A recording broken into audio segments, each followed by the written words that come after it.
Okay, so last में हमने pre modern complete कर लिया था, तो आई होप प्री मॉडर्न के बारे में सारी चीज़ें पता लग गई आपको कि मौर्य से पहले कौन कौन सी डायनेस्टीज यहाँ पर रूल करा करती थी, और उसके साथ साथ उस समय का सोशल एडमिनिस्ट्रेशन कैसे हुआ करता था, ये याद हो गया। जैसे हमने कल बात करी थी स्टेटस ऑफ वुमेन कैसा हुआ करता था, ठीक है, और उस समय किस तरह की पॉलिटिकल एंटिटीज आपको सामने पे देखने को मिलती है। फॉर एग्जांपल टैक्सेशन के राइट्स के बारे में मैंने बोला था, कितना परसेंट लिया जाता था, मतलब फ्रैक्शन वाइज कितना टैक्स कंपलसरी था।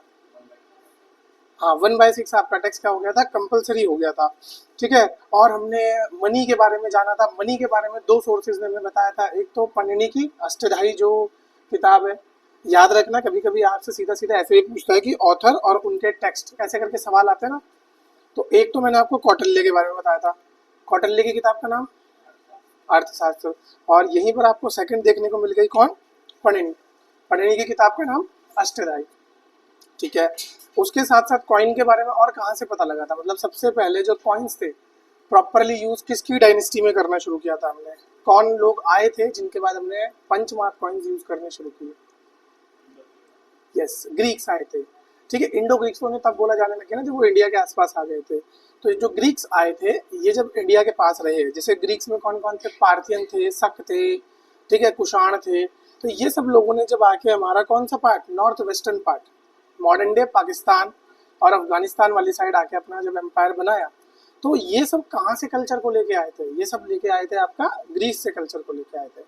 और बहुत सारे तरीके के आर्ट्स लेके आए थे, आर्ट एंड क्राफ्ट लेके आए थे, क्लियर। तो इन्होंने, इनका भी एक बहुत बड़ा इन्फ्लुएंस रहा है हमारे इंडिया के ऊपर। जैसे एक आर्ट फॉर्म है जिसको हम बोलते हैं, मतलब वे ऑफ स्कल्पचर मेकिंग, मतलब एक तरह का मूर्ति बनाने का एक तरीका है जो कि इन लोगों ने हमको सिखाया। जैसे तीन तरह के मूर्तियों का जो वे है वो इंडिया में मिला है। पहला है मथुरा, दूसरा है अमरावती, और तीसरा है गांधार, क्लियर। ये तीन तरह की मूर्तियां हमें यहाँ पे अपने यहाँ पे देखने को मिली है। तो मथुरा की तो आपको पता होगा कौन सी वाली बेल्ट की तरफ की होगी, ये सेंट्रल इंडिया वाला बेल्ट जो हो गया, मतलब ये थोड़ा सा नदन और सेंट्रल इंडिया वाला बेल्ट। उसके बाद आता है गांधार। गांधार फेमस है क्यों, क्योंकि गांधार का जो रेफरेंस दिया है वो नॉर्थ वेस्टर्न पार्ट से ज्यादा मिला है, और ये हमें ऑल द वे कनेक्ट करता है किसके साथ, ग्रीस के साथ। अगर आप ग्रीक की मूर्तियां देखोगे और हमारे टाइम की गांधार आर्ट देखोगे तो लगभग लगभग दोनों में बहुत सिमिलरिटी है, ठीक है। क्योंकि हिस्ट्री पढ़ते हुए ना एक कंपोनेंट आप लोग ध्यान रखना, यूजुअली वैसे ये एक अलग से भी सब्जेक्ट होता है, बट मैं आपको बता दूं कि दोनों को ना इंटरलिंक करके पढ़ोगे तो आपके लिए बहुत अच्छा रहेगा। यूपीएससी की एक खासियत है, अगर आप सब्जेक्ट को अलग अलग पढ़ोगे, स्कूल की तरह पढ़ोगे तो फंस जाओगे, और अगर दोनों तीनों चीज़ों को इंटरलिंक करके पढ़ोगे तो बहुत आसानी से याद रहेगा। तभी आप देखना जो भी यूपीएससी के टीचर होंगे वो अपने आप को एक पर्टिकुलर स्पेक्ट्रम में रिस्ट्रिक्ट करके रखते ही नहीं है। कोई भी टीचर होगा, अगर कोई ज्योग्राफी का टीचर भी है, वो आपको ज्योग्राफी पढ़ाते पढ़ाते किसी और सब्जेक्ट का कुछ ना कुछ बता ही जाएगा जो उनसे रिलेटेड होंगे। जैसे ज्योग्राफी पढ़ते पढ़ते एनवायरनमेंट का पता लग जाएगा आपको, एनवायरनमेंट पढ़ते पढ़ते ज्योग्राफी का पता लग जाएगा, क्लियर। साइंस पढ़ते पढ़ते आपको टेक का पता लग जाएगा, ऑल्दो हमारे लिए तो ये दोनों सब्जेक्ट एक ही होते हैं, साइंस एंड टेक्नोलॉजी हम पूरा बोलते हैं, बट टॉपिक वाइज तो अलग है ना। साइंस पढ़ते पढ़ते टेक्नोलॉजी पता लग जाएगी आपको। ऐसे ही जब हम हिस्ट्री पढ़ते हैं तो हिस्ट्री पढ़ते पढ़ते हमें साथ साथ आर्ट एंड कल्चर भी पढ़ना पड़ेगा, क्योंकि हिस्ट्री में हम क्या पढ़ रहे हैं, हिस्ट्री में हम पढ़ रहे हैं कि भैया कौन सा राजा आया, कौन सा किंगडम बना। अब जब भी किंगडम बनता है तो उनके टाइम पे आर्ट भी तो फेमस होता है। जैसे मैंने आपको बताया था कि राजाओं के यहाँ पर आप देखोगे, राजा का जो दरबार होता था उसमें आर्टिशियंस भी देखने को मिलेंगे, उसमें पेंटर्स भी देखने को मिलेंगे, उसमें मूर्तिकार भी देखने को मिलेंगे। तो वो जिस तरह की मूर्तियां बना रहे हैं, कि जिस तरह की कला उन्होंने यूज करी है, जिस तरह की शैली उन्होंने यूज करी है, वो सारी चीजें आपका हिस्ट्री का भी पार्ट है, और हिस्ट्री का एक कंपोनेंट जिसमें आर्ट एंड कल्चर हम पढ़ेंगे उसका भी पार्ट, क्लियर। तो ग्रीक्स जब आए थे वो कॉइन तो लाए, ठीक है, कॉइन के साथ साथ वो क्या लाए थे, वन वे ऑफ फॉर्म भी लाए थे, दैट इज गांधारा आर्ट। अब आप कंपेयर करोगे गांधारा आर्ट, इसका डायरेक्ट रेफरेंस आपको कहाँ मिलेगा, ये मिलेगा आपको बुद्धिज्म में। कुछ बुद्ध मूर्तियां बिल्कुल बनी है गांधार आर्ट के ऊपर। अब गांधार आर्ट की खासियत क्या होती है, मतलब गांधार आर्ट शो मैस्कुलिनिटी। जिन मूर्तियों में बिल्कुल बुद्ध पे सिक्स पैक एब्स दिखाए गए हो ना, और बिल्कुल उनका मस्कुलर फेस दिखाया गया हो एकदम विदाउट एक्सप्रेशन, एक्सप्रेशनलेस, वो यूजुअली आपका गांधार आर्ट से रिजेंबल करती है। वेयरएज अगर आप कंपेयर करोगे मथुरा आर्ट, तो मथुरा आर्ट में थोड़ी सी तोंद निकली दिखेंगी, थोड़े से खुश दिखेंगे, आंखें ना बिल्कुल ऐसे मौन मुद्रा में होंगी कि मस्त एकदम, वो नहीं होता शांति वाली मुद्रा, जिसे आपको हमारे बाकी देवी देवताओं की देखने को मिलेगी, है ना। मतलब हर किसी को अब जाके होने लग गया कि हम अपने भगवानों को किस फॉर्म में दिखाने लग गए, बिल्कुल एकदम मस्कुलर, सिक्स पैक एब्स, है ना, डोले शोले दिखाने लग गए। शुरुआत से ऐसा नहीं था। अगर आप पुरानी फोटोज देखोगे तो उसमें कहीं ना कहीं थोड़ा बहुत ह्यूमनाइज किया गया है। जो इंडिया के जो जैसे लोग थे, इंडिया के ज्यादातर लोग कभी भी मस्कुलर रहे नहीं है। मतलब मैं ऐसे नहीं कह रहा जान प्राण नहीं थे उनमें, जान प्राण थे, ठीक है जी, जेनेटिक्स उनके अच्छे थे, बट एक वो होता है ना कि प्रॉपर अपने आप को ट्रेन करना। 90% ऑफ इंडियन पॉपुलेशन आज भी क्या है, लीन तो है, बट क्या मस्कुलर है, प्रॉपर मस्कुलर, जिसे हम श्रेडिड बोलते हैं, बिल्कुल एकदम सिक्स पैक निकले हुए हैं। आजकल लड़कों को क्रेज चढ़ा हुआ है ना, बिल्कुल एकदम श्रेडिड होने का, लीन होने का, वो क्या बोलते हैं, जॉ लाइन लाने का, कि जॉ लाइन दिखनी चाहिए तभी माना जाएगा। हमारे गांव में ना कुपोषित बोलते हैं, पता है। कोई लड़का चला जाए ना हमारे गांव की तरफ, ऐसा तुम्हें अगर कुछ खा पी ले यार, दूध दही खाया कर, कुछ शरीर में है ही नहीं, जान प्राण तेरे। मजाक नहीं, सही में यूपी साइड चले जाए तो वो यही बोलेंगे कि भाई कुछ खाता पीता नहीं क्या तू, तो मम्मी खाने नहीं देती तेरी। वो बोल रहा है ये तो जॉ लाइन है, जॉ लाइन है कुपोषण है कि हड्डियां दिख गई है चेहरे की तेरी। हमारा तो बोला अरे चेहरे पे थोड़ा सा होगा नहीं, रौनक होनी चाहिए, थोड़ा मस्कुलैरिटी होनी चाहिए। चलो, सो ये सारी चीजें आपको एक साथ पढ़नी है। अब जब हमने यहाँ पर प्री मॉडर्न्स को पढ़ा, तो प्री मॉडर्न्स के टाइम पे मैंने आपको कुछ और इंपॉर्टेंट चीजें बता दी थी।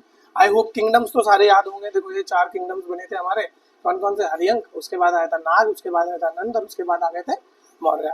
हरियंक के बारे में हमने सारा पढ़ लिया था, कौन थे इसके संस्थापक, बिंबिसार थे, उनका बेटा अजातशत्रु, उनका बेटा उदयन, ठीक है। उसके बाद यहाँ पर नाग आते हैं, ठीक है। नाग की शुरुआत हुई थी किससे, शिशुनाग से हुई थी, और दूसरा कौन था, काल अशोक था। उसके बाद आ जाता है आपका नंद। नंद के भी 2 इंपॉर्टेंट है, महापदानंद और धनानंद। क्लियर। धनानंद को मारने के बाद आपका कौन आ गया था, मौर्यंस आ गए थे। बस यहाँ से अब आपको मौर्यंस पकड़ने हैं। सोसाइटी के बारे में हमने पढ़ लिया। किसी को कोई कंफ्यूजन अभी तक प्री मॉडर्न की सोसाइटी, पॉलिटी, इकोनॉमी, इन 4 फैक्टर्स में कोई प्रॉब्लम, किसी भी एम्पायर को पढ़ोगे एटलीस्ट ये 4 फैक्टर पढ़ लेना। कौन कौन से, उनका पॉलिटिकल स्ट्रक्चर, उनका इकोनॉमिकल स्ट्रक्चर, उनकी सोसाइटी, और उनका रिलीजियस बिलीफ वगैरह। ये 4-5 चीज़ों के ऊपर तो आप आराम से उनको कर लेना, ठीक है। ये चारों चीज़ें मैंने आपको कल लिखवा दी थी इनके बारे में। किसी को अभी तक कोई कंफ्यूजन इसमें? हाँ जी बताओ, किसी को कोई कंफ्यूजन? पक्का? फिर मैं सवाल पूछूंगा। देखो, श्रेणी क्या होता है, श्रेणी है, श्रेणी बताया था मैंने, श्रेणी एक टर्म होता है। श्रेणी क्या होता है? गुड। मर्चेंट के ग्रुप को श्रेणी बोला जाता था। इसी को बोलते हैं मर्चेंट गिल्ड्स, इंग्लिश में बोला जाता है मर्चेंट गिल्ड्स, मतलब a group of merchant is called श्रेणी, ठीक है। सोशल आईआर की तो बता ही दिया था आपको मैंने, और क्या था,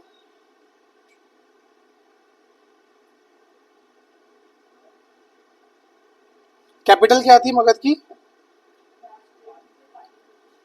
राजगीर, और बीच में किसने कहाँ शिफ्ट हुई थी, और एक व्यक्ति ने टेम्पररी पीरियड के लिए भी कहीं शिफ्ट करी थी, वो कहाँ की, किसने करी थी, शुरू तो बात, शिशुनाग, पक्का शिशुनाग ने करी थी कि काला अशोक ने करी थी, याद करो। यस, ठीक है। तो इस तरह के जो छोटे छोटे कॉन्सेप्ट है ये याद रखना। ये चीजें बहुत इंपॉर्टेंट होती है, जब एग्जाम में आएंगी ना तब आपको पता लगेगा। अभी तो आपको लगेगा क्यों याद करना है ये क्या याद करना है। जिस दिन एग्जाम में बैठोगे, और जैसे मैंने आपको बताया भी कि जो हम इधर उधर की बातें डिस्कस करते हैं ना छोटी मोटी, कभी कभी आते हैं बहुत आसानी से पूछ लेंगे कि भैया थर्ड बहुत संगति किसके टाइम पर हुई थी, फोर्थ बहुत संगति किसके टाइम पर हुई थी। ये तो हो गए बेसिक क्वेश्चन। पर कभी कभी वो पता है किस तरह का क्वेश्चन देता है, एक match the following, 3 matching follow देता है वो।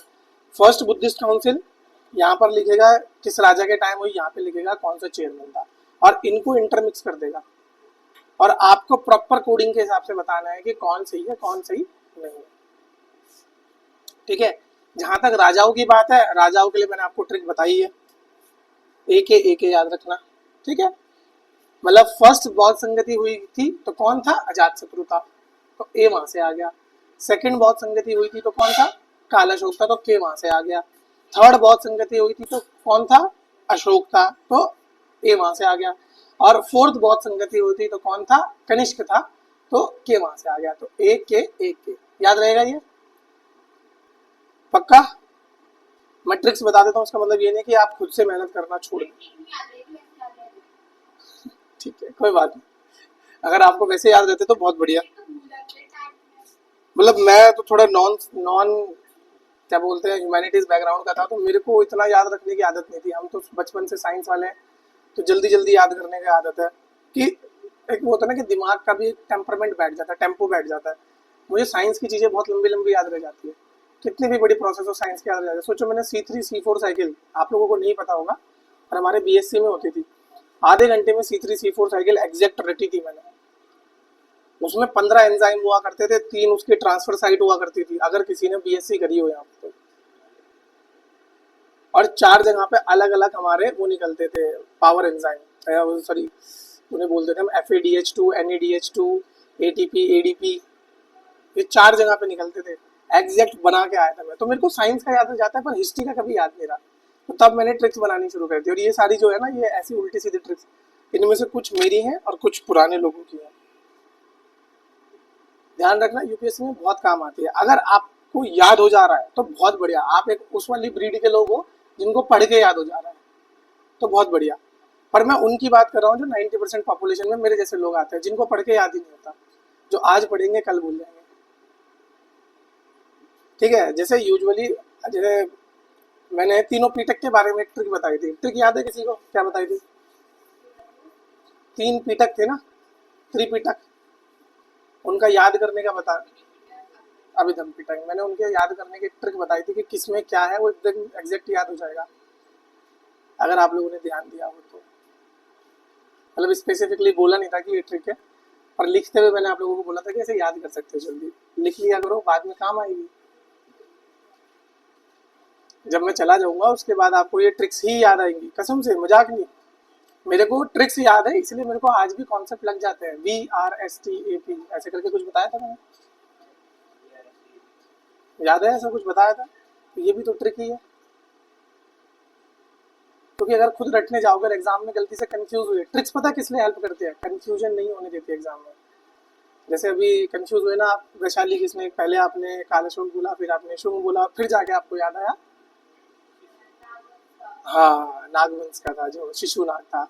तो एग्जाम में ये कंफ्यूजन भी बहुत डेंजरस साबित होता है हमारे लिए, क्योंकि प्रेशर ऑलरेडी, अभी तो आप फ्री बैठे हो, तो आप सट सट सट सट सोच पा रहे। एग्जाम के दिन सोचो भाई, एग्जाम के दिन लिटरली वो एग्जाम से एक रात पहले अगर आपको नींद आ गई ना, तो बहुत बढ़िया। मुझे तो आज तक नहीं आई।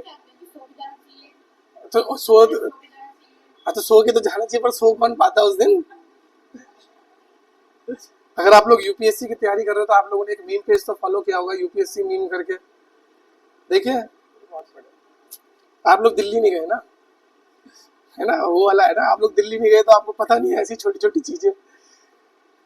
हर साल यूपीएससी मीम एक चीज तो डालता है प्री से पहले। एक किसी ने अगर देखी हो, रामायण देखी है किसी ने? रामायण का एक सीन होता है जिसमें अगले दिन रावण को युद्ध करना होता है, और वो पूरी रात ऐसे जाग के ना घूम रहा होता है, और पीछे बैकग्राउंड में गाना चलता है कि यही रात अंतिम, यही रात भारी। तो हर प्री के पेपर से पहले वो मीम डलता ही डलता है हर पेजिस पे, और सब उस पर रिएक्ट करते हैं, और सबके साथ होता है। मतलब मेरा तो ये था कि मुझे एग्जैक्ट पता होता है कि मेरे को नींद आने ही नहीं वाली। मेरे 20 के अटेम्प्ट में ये हुआ, 21 के अटेम्प्ट में तो 2 बज गए थे सोते सोते। मेरी लिटरली मम्मी परेशान हो गई उस दिन, अरे भाई सो जा, कल एग्जाम है। उनको भी पता है कि भाई तैयारी करता है, मेहनत कर रहा है, तो उनको भी था कि यार सो तो जाए एटलीस्ट, सोएगा नहीं तो फिर करेगा क्या। 2 बजे सो के फिर 6 बजे उठ गया था मैं, जबकि देहरादून ही देना था मुझे एग्जाम। मेरा सबसे लक्की सेंटर पता है कौन सा है? सबसे लक्की सेंटर लक्ष्मण इंटर कॉलेज यहाँ पे देहरादून में। किसी ने देखा है SGRR लक्ष्मण इंटर कॉलेज, पथरी बाग वाला, कारगी चौक से अंदर जाके? सबसे लक्की सेंटर है, वहां बैठ के मेरे एक साथ 3 एग्जाम निकले थे, पहला CDS, CFF, civils, same centre में बैठ के। और मेंस पता है आपका कहाँ होगा अगर आपने देहरादून सेंटर डाला तो? एक ही जगह होता है पूरे उत्तराखंड में, एक ही जगह, SGRR रेस कोर्स, जिसमें वो ढलान वाला स्कूल है, वो गए हो कभी उस स्कूल में? वहाँ होता है आपका मेंस, जिस दिन मेंस होता है उस दिन देखना। और हमारे टाइम पे तो कोविड था, तो उसके चक्कर में बरसात में मेंस हुआ था, और वो भी कब, कौन सी बरसात, जनवरी की बरसात में। 7 जनवरी से शुरू हुए थे, और जो हमारी बैंड बजी थी, मतलब शुरू के 3 दिन तो ठीक। मैं लिटरली अपना जो ऑप्शनल है ना, भीगते हुए लिख के आया हूँ, पूरा भीगते हुए। ये सही यार। और मेरी किस्मत इतनी अच्छी रही थी कि जो सेकंड पेपर होता है ना हमारा, पेपर 2, उसके लिए मैंने जो बताया ना ट्रिक्स वगैरह के पर्चे बना रखे थे छोटा सा। तो बाहर में 5 टॉपिक मैंने फिगर आउट करे थे कि यार ये 5 टॉपिक मुझे रिवाइज करने, 5 में से 3 टॉपिक आए थे मेरे एग्जैक्ट। और जब वो 3 देखे ना मैंने, हमारे सब खुश हो गया। लिटरली अगर आपके पढ़े हुए में से 10 क्वेश्चन आ गए ना प्री में, मान के बैठ जाना कि आपका प्री निकल रहा है। आपको अंदर बैठे बैठे पता होगा, जो मेरा एग्जाम निकलता था ना, मुझे अंदर बैठे बैठे पता होता था कि यार ये एग्जाम निकलेगा है। नहीं, 10 वो क्वेश्चन जो टफ होंगे, जो आपने अलग से पढ़े होंगे, जो आपको पता है कि ये तो बढ़िया है। बच्चों वाले क्वेश्चन नहीं कि आर्टिकल 19 पूछ लिया, 21 पूछ लिया, वो वाले नहीं, वो कोई काउंट नहीं करता। अभी आप लोग यूपीएससी वाली भाषा में आए नहीं हो। जब मैं बोल रहा हूँ 10 क्वेश्चन, तो मैं मान के चल रहा हूँ कि आप यूपीएससी एस्पिरेंट हो। और वो वाले जिनको यूपीएससी का कोर पता है, रग रग पता है। अगर आपको यूपीएससी का रग रग पता है, तो फिर तो पता लगेगा आपको कि क्या होता है यूपीएससी। चलो, आज हम शुरू करते हैं इसमें Mauryan empire. Clear? Okay, so this is your Mauryan empire. ठीक है, मौर्यन एम्पायर के बारे में बोला जाता है, it is undoubtedly the one of the biggest empire at a time. क्यों इसे बिगेस्ट एम्पायर बोला जाता था? And one of the most remarkable things have been done during this time period. शुरुआत कैसे हुई इसकी? तो शुरुआत की कहानी वही है कि एक टीचर थे, है ना, बाय नेचर टीचर थे वो, उनका प्रोफेशन टीचर का था, बट वैसे पॉलिटिकल एनालिस्ट भी थे। कौन आपके? कौटिल्य, चाणक्य, विष्णुगुप्त, 3 नामों से जाना जाता है इनको। ठीक है, तीनों नामों को इंटरचेंजेबली आप यूज कर सकते हो। कौन कौन से बोले?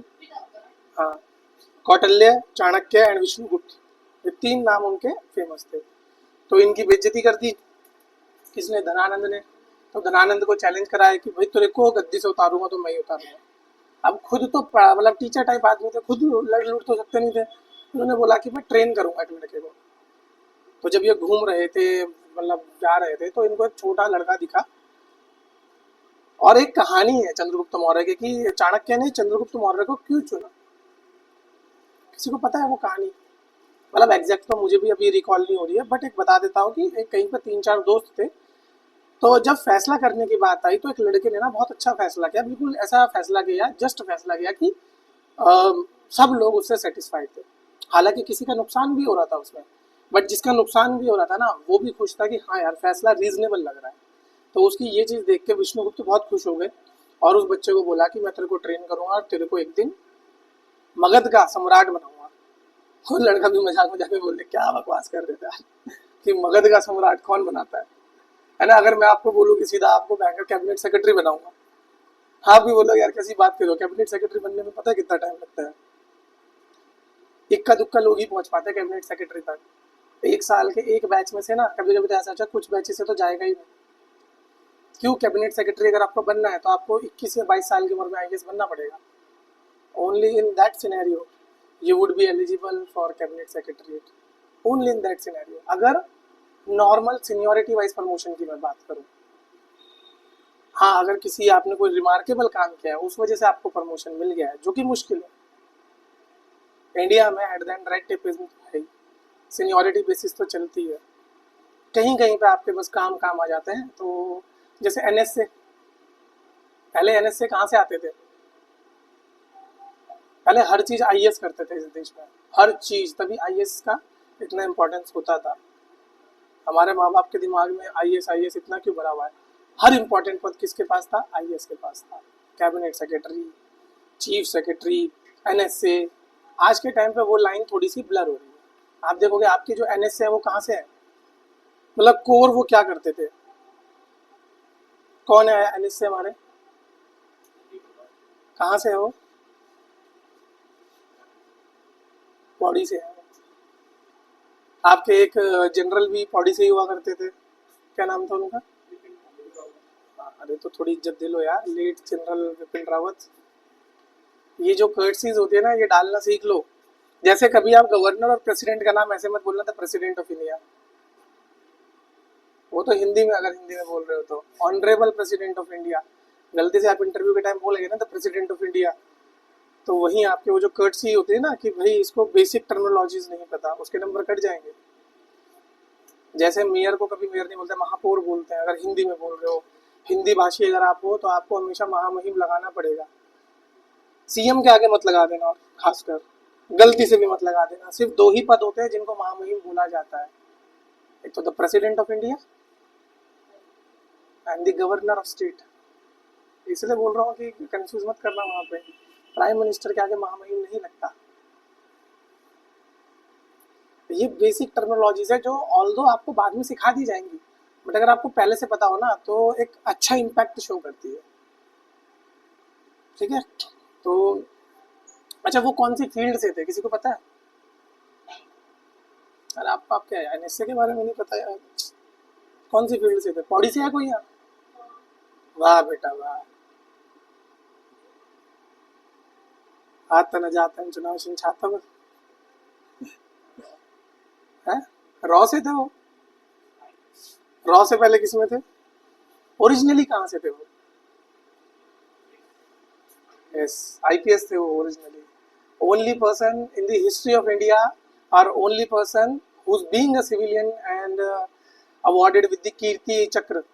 इकलौते इंडियन सिविलियन है जिन्हें कीर्ति चक्र मिला है। अदरवाइज कीर्ति चक्र है वो किन को मिलता है? जो आर्मी पर्सनल्स होते हैं। सिक्किम को इंडिया में जोड़ने वाले भी वही थे।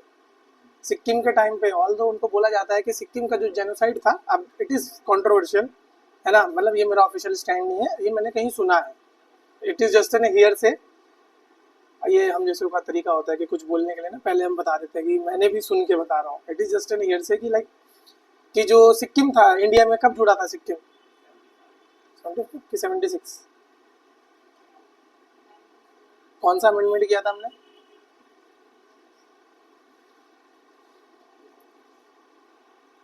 पुराने बच्चे जो हैं उनको तो याद होगा, आपको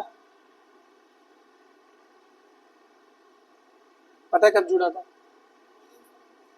76।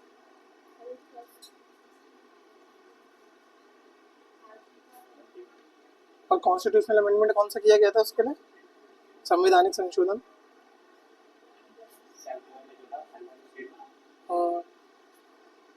ऑप्शन दो, चलो इसको एसएससी की तरह ऑप्शन बना के देता हूँ। 72, 73, 74, 75, 76, ये तो हो गया कि कब जोड़ा गया? 72 में, बहुत बढ़िया। और कॉन्स्टिट्यूशनल अमेंडमेंट की जब बात आती है तो 33, 34, 35, 36 है। 1871, 1971, 1971 में जोड़ा। ठीक है, हाँ जी, आप तो कम मान लो, आकड़ बकड़ बम्बे गो। और जब मैं बोलूँ तुक्का मार लो तो कुछ भी मार लो, क्या पता आपकी किस्मत अच्छी। आपको एटलीस्ट ये पता लगेगा आपके तुक्के लगेंगे नहीं लगेंगे। चलो बताओ, ए बी सी डी में से पहले वो वाला करता है कि किस ईयर जोड़ा गया था। तो ऑप्शन आर 71, 72, 73, 74, 75, 76। 6 ऑप्शन दिए मैंने आपको, एम्पल अमाउंट ऑफ तुक्के मार सकते हो। 72 नहीं, कोई अलग तुक्का मारो। सी क्या था? 73। हाँ जी, तुक्के में कुछ भी, अरे तुक्का ही तो मार रहा है रैंडमली, कौन सा नंबर मिल रहा है? 75, ठीक है। हाँ जी, 71 है, 71। अरे अलग तुक्का मारो यार। हाँ जी, नहीं पता, इधर पे तुक्का 76, 72। हाँ जी, 76 है। एक ही लड़के का सही है बस, अब गैस कर लो किसका सही है, जिसको 2 दुनिया में आएंगे। 1975। It was added in 1975 and those who were saying 71, 72, at least इतना तो सोच लो उस समय एक वॉर में थे हम। कौन सी वॉर में थे 72, 71 में? यस, ईस्ट पाकिस्तान के साथ वॉर में थे। और कुछ ना हो, लॉजिक खुले रखो दिमाग। इस पॉइंट में आपको एक चीज समझ जानी चाहिए कि देखो, नहीं पता आपको, देखो यहाँ पर नहीं पता था आपको कब जोड़ा गया, बट इतना तो पता है कि 71 72 क्यों नहीं हो सकते, बताओ। क्योंकि उस समय हम वॉर में थे, और अगर हम वॉर में हैं तो हम किसी स्टेट को क्यों जोड़ेंगे? लॉजिकल है कि नहीं है? तो ऐसे लॉजिक भी लगा सकते हो। अच्छा इंसान वही है जिसको ये तो पता हो कि क्या करना है, पर ये जरूर पता हो कि क्या नहीं करना है। तो genius is about knowing when to stop. ठीक है, चलो अमेंडमेंट की बात करते हैं। कौन सा अमेंडमेंट था? वही 32, 33, 34, 35, 36। हाँ जी, 32 से बोला, 32 से 36 तक गया होगा।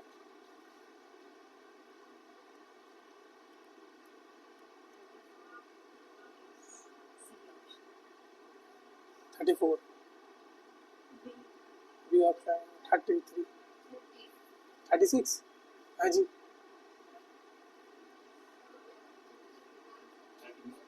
34, 35। हाँ जी, पीछे हरियाणा नरेश। आप जाट हो? नहीं हो? तो हरियाणा से मतलब कैसे आपका ताल्लुक? मतलब वैसे क्या हुआ, प्रॉपरली कहाँ से हो? उत्तराखंड? उत्तराखंड में कहाँ से? चमोली से? यार तुम्हारी लैंग्वेज बहुत टफ होती है भाई। इकलौती जगह है जहाँ की लैंग्वेज मेरे आज तक पल्ले नहीं पड़ी, चमोली की। कितनी स्पीड में बोलते हैं यार लोग वहाँ के, थर थर थर थर थर थर थर थर। तेरे समझ आती है? तो तुम हरियाणा कब शिफ्ट हुए हैं? अच्छा, मुझे भी ठीक है। साथ वाले हैं हरियाणा? अच्छा, ठीक है। हाँ तो तुक्का, अरे कोई भी मार दे, 32 से लेके 36 के बीच में कुछ भी चुन ले। हाँ तो बजरंग बली की जय के नाम पे भी कुछ तो डालेगा। हाँ जी। अब अरे क्या हुआ कि डर गए हो? कौन सा ईयर, सॉरी अमेंडमेंट? 31, 31 तो 34 नहीं पता आपको, देवी जी? ये अगेन एक ही का सही है, 36।